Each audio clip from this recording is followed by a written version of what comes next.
Good morning, watch nerds. Now before I start, I should tell you normally my wife is banned from being in the property whilst I make videos. Today she's broken rank, so if you hear any strange noises in the background, I apologise in advance. Yes, you've read it correctly. I wanted to buy the cheapest analog watch I could from AliExpress. Unfortunately it wasn't that easy because to get free postage I had to buy 3. I just wanted to see what I could get, and although in real terms these are pretty crap, for £1.74 each they must logically represent decent value, or do they? I should mention at this point these watches are also available on Amazon UK with a different brand name on, and they cost between £10.99 and £12.99. I bought a fair few straps from AliExpress as well as a couple of good homage watches, and to be fair I've been quite impressed with what I've got and the time it took to arrive. Now a few years ago it was taking up to 6 weeks for an item to turn up on your doorstep. These days it's more like 6 days. To be honest, it can easily take longer than that if you're ordering from a UK based seller. Believe it or not, these watches arrived in 4 days all the way from China. And welcome to my unpaid and unsponsored review of 3 really inexpensive watches. Like I said, all 3 watches cost £1.74 each. So what are they? Well, watch 1 was listed as Reloj Homba Fashion Men's Watches, Luxury Men's Casual Leather Quartz Watch, Male Military, Calendar Wristwatch, Relagio Masculino. Quite catchy. Watch 2 was listed as Reloj Homba 2023 Fashion Men's Watch, Luxury Men's Army Military Quartz Watch, Calendar Date Wristwatch, Relagio Masculino. Now the name isn't quite as catchy as watch 1, but all the same it's pretty good. Now watch 3, probably my favourite to be honest.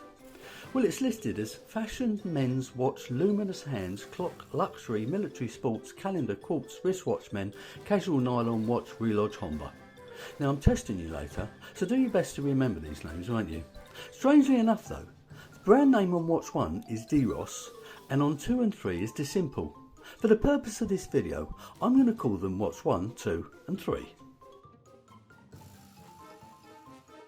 So let's have a look at the dimensions. Well, watch 1 has got a diameter of 42mm. It's got a lug width of 22mm, a depth of 12mm and a lug to lug of 52mm, and it weighs just 41 grams. Watch 2.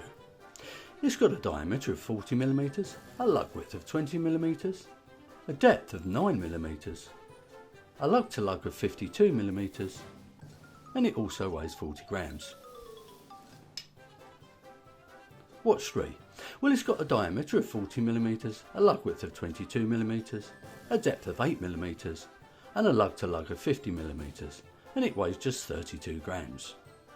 There's a rather premium packaging. Well, what do you expect?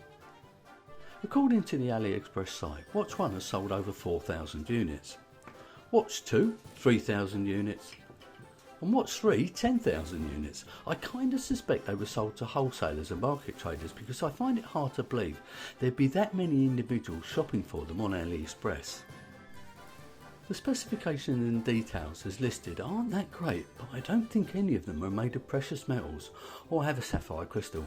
I didn't look to see how long the guarantee is either, but as the return postage would be about 15 times the cost of the watch, I don't suppose it matters. Now if you're considering buying any of these watches for deep sea diving, scuba diving, windsurfing, swimming, or even going out on a slightly damp day, forget it. Cheap watches tend to have a 30-metre water resistant rating, but these aren't cheap watches, these are very cheap watches. Now let's have a look at these gorgeous dials, because I have to admit, I've been pretty mesmerised. Watch 1 is this jet black dial with 3 sub-dials. The 3 sub-dials are particularly interesting because they don't actually do anything, neither do the pushers. They aren't actually pushers. Around the outside are some white markers that look like they should be loomed, but aren't. Then we have some painted brown indices that are barely visible against the black dial. Under the 12 o'clock it reads Luandu, a brand I'm not particularly familiar with. And then there's the date window at 4 o'clock. Surprisingly, the date feature actually works. The slim stick hour and minute hands also have something that looks like lume. In actual fact, it is lume, but it doesn't last very long. There is also a second hand, but as it's painted brown, that's barely visible either. Watch 2 steps things up a notch. It's got a bit of a field watch vibe about it, and with the interesting date window it doesn't actually look too bad.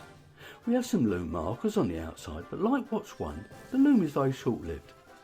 1 to 12 painted indices below that, then the minute numeral circling the centre. Under the 12 o'clock it reads Disimple, another brand I'm not too familiar with, and quartz painted above the 6 o'clock.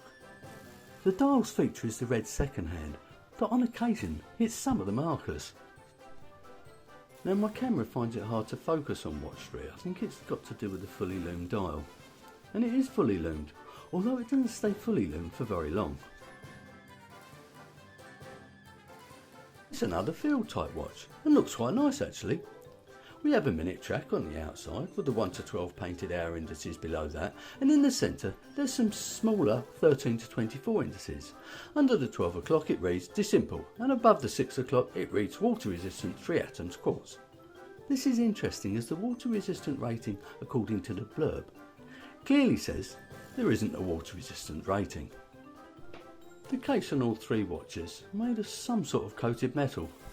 They're all quite simple and wear very flat. That said, I wore watch 3 to the pub, and apart from looking quite large, it was very comfortable. Let me show you over the 3 cases.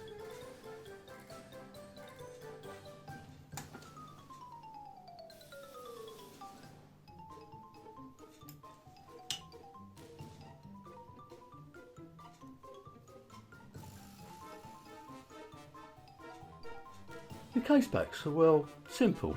They push on, are polished, and have nothing on them. I can't really say any more than that really. All 3 watches have flat crystals described as hardlex. I very much suspect they're not actually hardlex at all, but I think they're made of some sort of glass. I haven't had the backs off of any of these, but very much suspect they've got a quartz movement the size of a pea. Never mind though, the irony is that although these are very cheap movements, they're probably still more accurate than a luxury watch with a mechanical movement that costs about £10,000. What strange people us watch enthusiasts are. Now the crowns operate the watches perfectly. In actual fact, they've got an additional feature. Most crowns don't have this. When you push them in, the minute hand moves. This may be quite novel, but it's also quite annoying. Now they're quite small, making time adjustment a bit of a challenge. Moving on to the straps. Well, watches 2 and 3 have identical canvas straps in different colours. To be honest, they aren't that bad and they're quite comfortable. In all fairness, they're probably worth as much as what I paid for the watches. Now the strap on watch 1 is a faux leather strap, which is quite soft and it's comfortable, but I suspect it'll only survive a few wears. So in summary, what do I think of these 3 watches? Well, obviously they're junk, but I suppose you get what you pay for. However, they cost £1.74 each, including postage from China, and they've got the ability to tell the time, and probably quite accurately. Even if you only get a few months' life out of any of them, you haven't done bad really, have you? Okay, they're a watch enthusiast's nightmare. They can make nice stocking fillers at Christmas, and they can be used to teach kids how to tell the time on an analogue watch. I don't need to tell you that I made this video for fun and just wanted to demonstrate what you could buy for next to nothing. The main thing is I enjoyed making it, even if you didn't enjoy watching it. But what's different?